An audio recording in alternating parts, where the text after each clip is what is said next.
Hello, everybody. Welcome back. I'm Natasha, and you are listening to another episode of the Feminine Space podcast with Cindy Stone. So, last week we talked all about the separation, that desire for, the little me, that uniqueness in me, and living out this expression within myself, who only I can be, but at the same time, connecting with the oneness, with the greater, universe, with other people, and feeling that oneness at the same time. So Cindy and I were talking a little bit again right before recording, and we thought, well, nature is a really big component, and sometimes this oneness, there are some really intricate connections, and it's really complex. So we wanted to break it down, and today focus on the topic of nature, and how do we fit into all this? What does it give us? And how are we all interconnected in this way? So Cindy is actually recording this episode from her beautiful home, and she's in the woods, and she's already connected and definitely within nature. So I'm going to give it to you now. Hi, Natasha, and hello, everybody. And yes, nature nurtures. It's a wonderful healer, and nature is a place where I love to be. So last year, I sold my house in the city and I moved to the country, and I haven't looked back.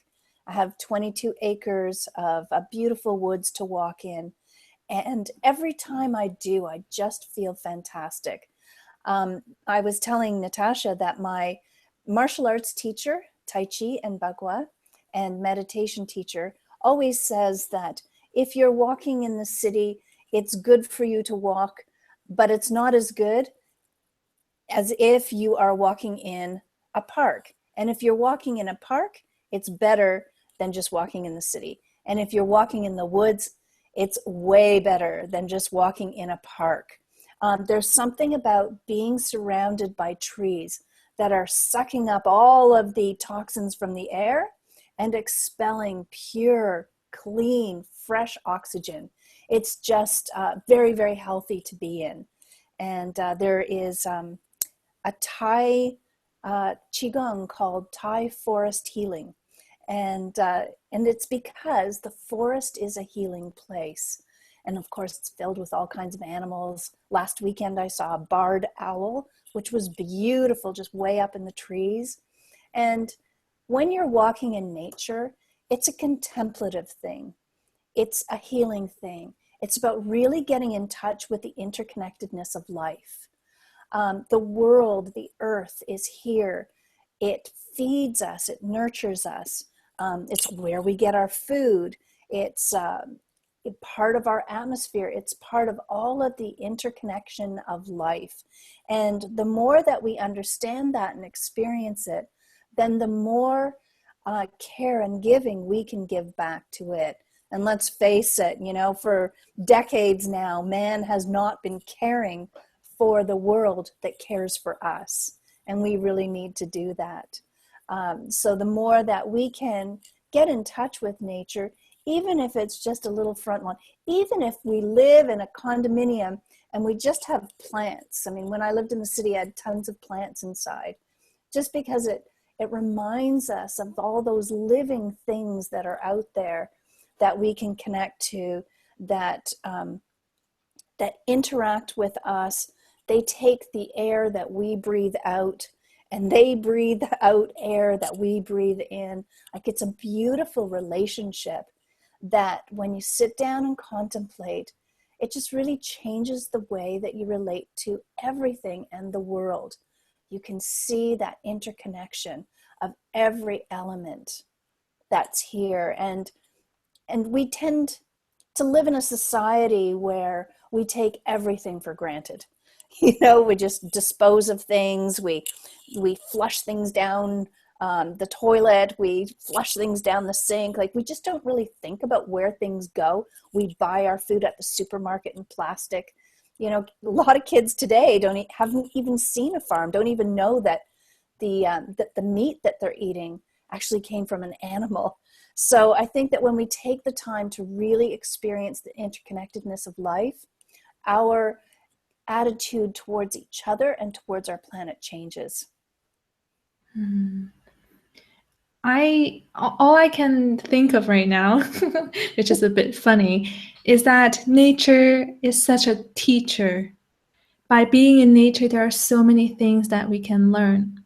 And I have so many realizations in nature. It's kind of like the other day, Cindy, when you're talking about how you're in a shower and you allow yourself to be, in this really beautiful state where you're just enjoying yourself, where you're just being, then all these insights come up.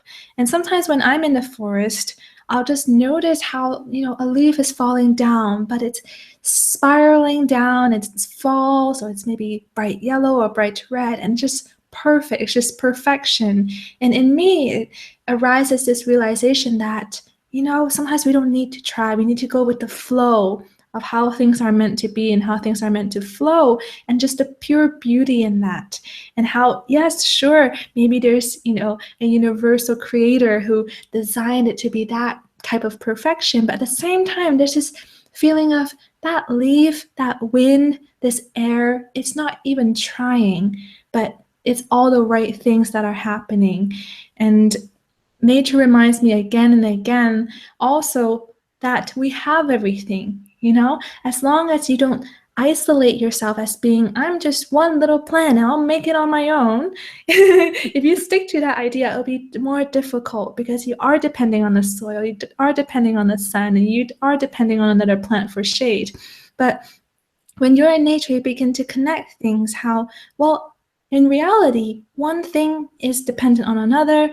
We're all in this together. And sometimes when I lead meditation, Cindy, and I know you record so many for the listeners here too, I really like to, or say in a meditation, to imagine that you're held by the earth, so you're supported always. You're not, falling through a hole. You're always carried by the earth. You're held in this beautiful way. And at the same time, above you, there's this sky, which is infinite, which is limitless, and it's also there for you. So it's as if humans, being connected with nature, being on this earth, is such a special place because we're held by Mother Earth. But at the same time, there's this beautiful sky that's so expansive and infinite, and who knows how far the universe can go, right, into space. But we're in between, and we're right here, and where we need to be. So I feel like sometimes that state that we're in when we go into nature and we breathe, when we take a walk, it really feels like coming home. And coming home can feel like coming back into my center, or just feeling at home somewhere in nature, even though it's not your home, or maybe not your however many acres that you live in, but you still feel like, okay, I do belong here, and I feel safe here, and I'm exactly where I need to be. Oh, I love that. It's about finding the naturalness in nature and finding that in yourself and going with the natural flow of life. And I do think that nature reminds us of that all of the time. And it's so easy to get into the rat race of the city and work and trying, and we have to achieve this, and we're not good enough there because we haven't achieved that yet. And that driving sense. And then a walk in the woods, listening to the birds, watching them fly in the air, just hearing a brook babble past.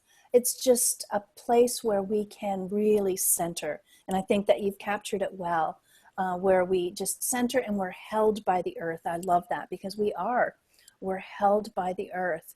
And I think that there was a news story on last night on the TV about bees. And I'm not sure if it's happening in Europe, but it's certainly happening in North America, where people and farmers and everyone is beginning to notice that the bees are dying in massive quantities.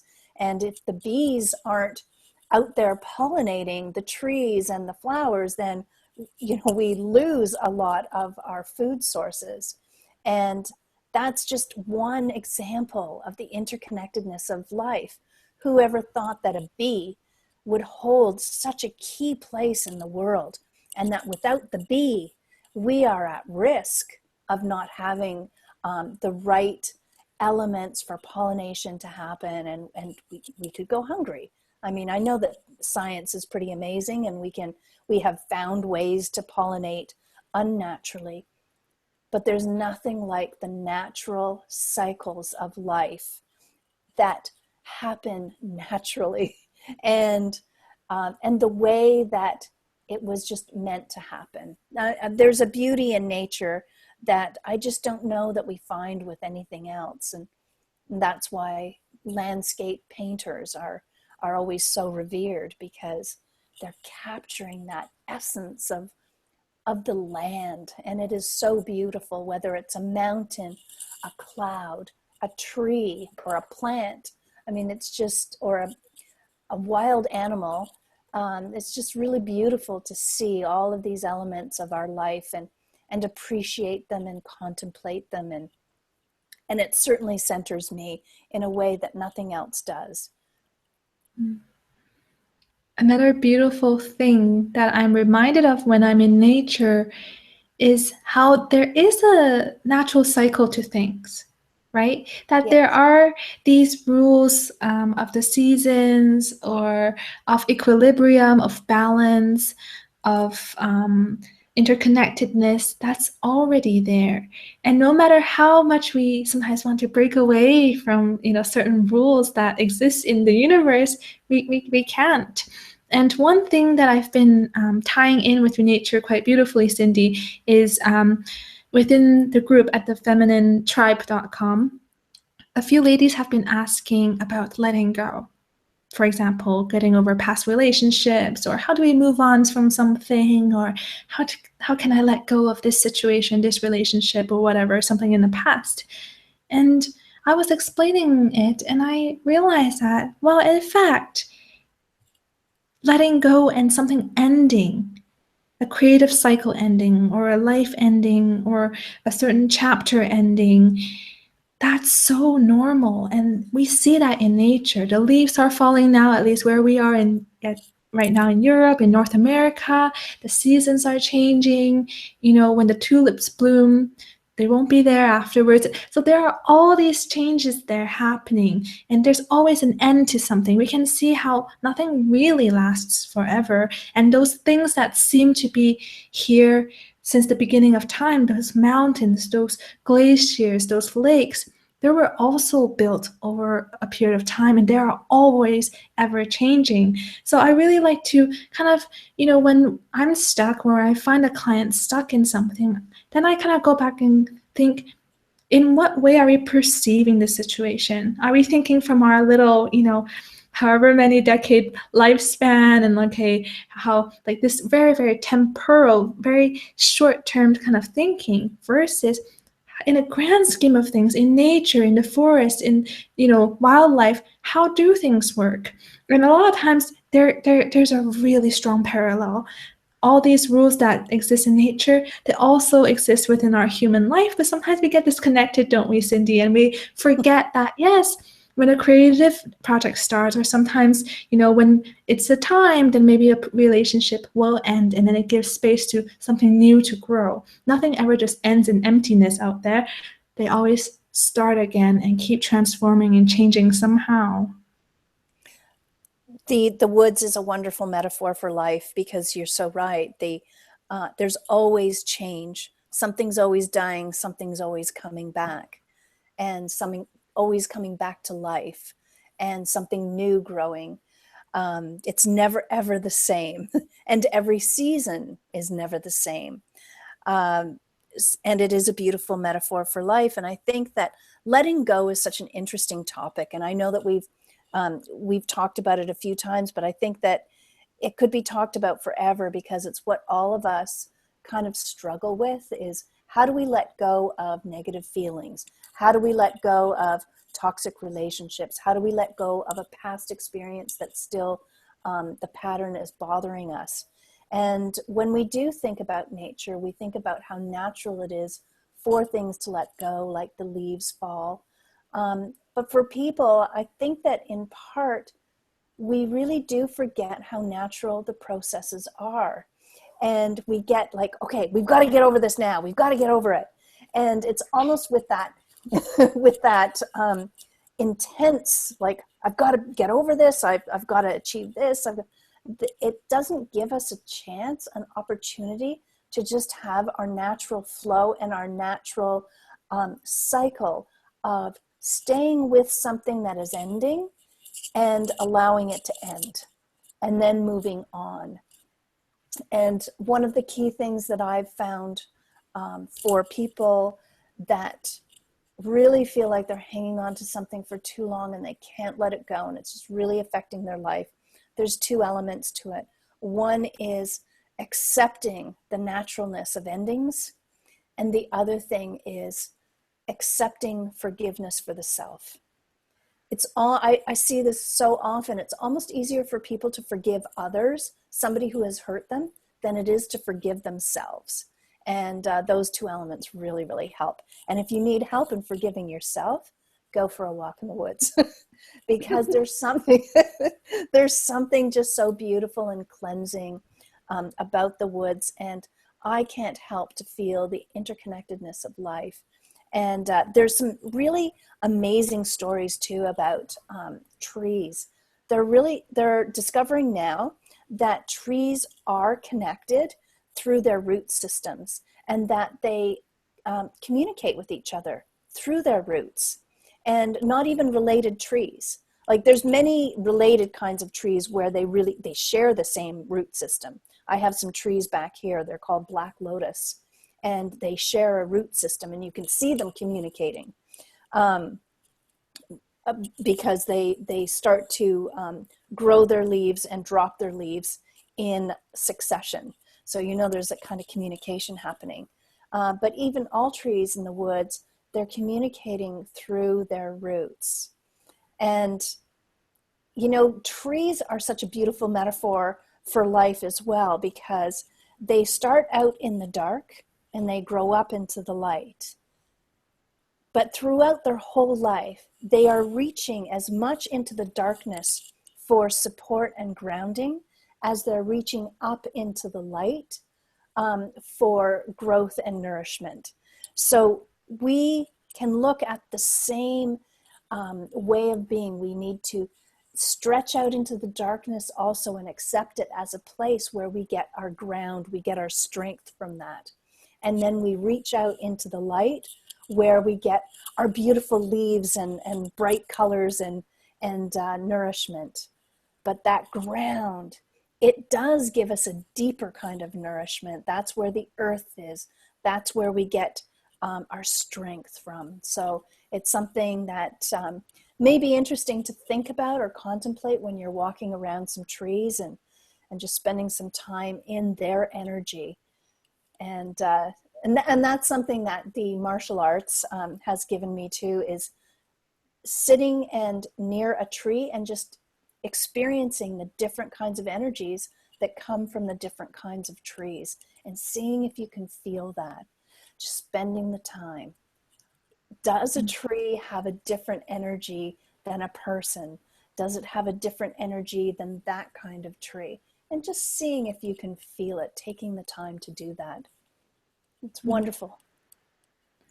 One thing you said that resonated so deeply with me is this sense of grounding and knowing that if we want to fly, we want to express, the more outwardly we wish to live, actually the more deeply we need to reach from within or deep down in this groundedness, in this earthiness, right? We can't be just floating out there. We need to be, deeply reaching into the depths of ourselves or into the earth, into this groundedness in order to fully express, in the full glory of that. So on this note, I think that's a beautiful point to end on, and also perhaps to draw inspiration from for the freebie, Cindy.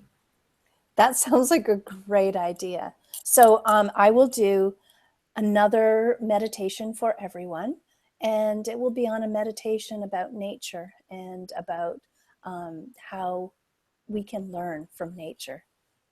Yeah, and it's going to be beautiful because no matter where you are, what kind of landscape you live in, surely there must be, even if it's a plant or a small park or full-on woods or just some body of water, you will be able to relate to this, and you will be able to fully integrate it. So we'll be giving that away at femininespace.com/nature. So grab that free MP3, grab that beautiful meditation that Cindy will record for you. And afterwards, if you take a walk, if you spend some time in nature, or even through the meditation, whatever insights you get, please share with us in the comments. Give us a review for the podcast too, and let us know, what did you learn? What did you find? What did you feel? And we would love to hear from you. So that's it for this week. And Cindy, unless you have any last thoughts? Keep breathing. Yeah, right? Outside if you can, even better. So let's not forget to flow with self-love and ignite our natural power. And we'll see you here again. And Cindy will be here again next week. So talk to you then. Bye, everybody.